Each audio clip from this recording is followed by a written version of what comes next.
So meanwhile, top intelligence officials are set to go on the record on Capitol Hill this morning.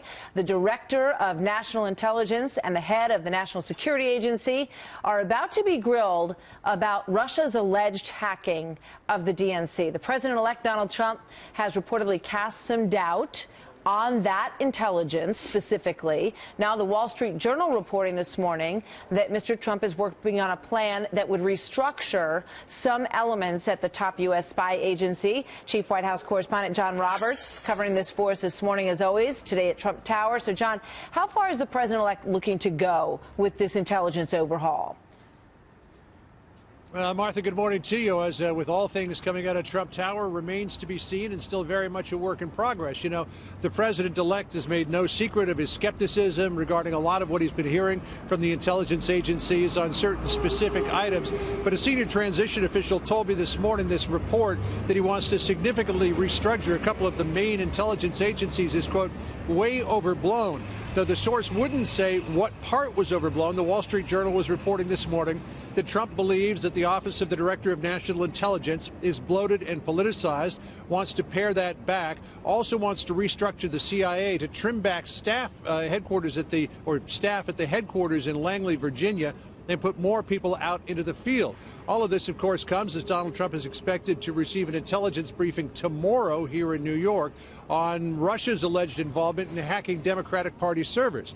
Of course, Trump and his number two are pushing back on this idea that Russia was involved at all. Here's what Mike Pence said about it yesterday.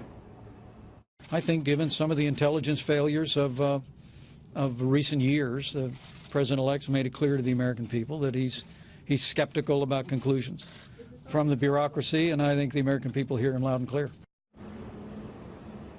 Well, it's still unclear exactly what Donald Trump might do about the Office of the Director of National Intelligence. We're getting a clearer idea on who may actually lead that organization. Former Indiana Senator Dan Coats, who was on the Senate Intelligence Committee when he was in Congress, is said to be the leading contender to become the Director of National Intelligence. Martha? Yeah, so there's been a lot of back and forth, John, over the credibility of Julian Assange and how much we should believe from him. And Donald Trump has weighed in on that as well, right? Sure, and we saw earlier this week on Hannity, Julian Assange repeated his assertion that Russia was not the source of the documents that were posted by WikiLeaks. This morning, Donald Trump weighing in on all of that after many news organizations, a lot of people said that he was in agreement with Julian Assange. Here's what Trump tweeted out just a short time ago, quote, "The dishonest media likes saying that I am in agreement with Julian Assange. Wrong.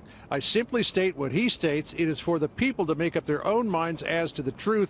The media likes lies to make it look like I am against intelligence when in fact I am a big fan." We'll find out how big a fan he is after he takes office, Martha, and see what he does about the DNI and the CIA. Back to Some big ideas cooking. Thank you very much, John.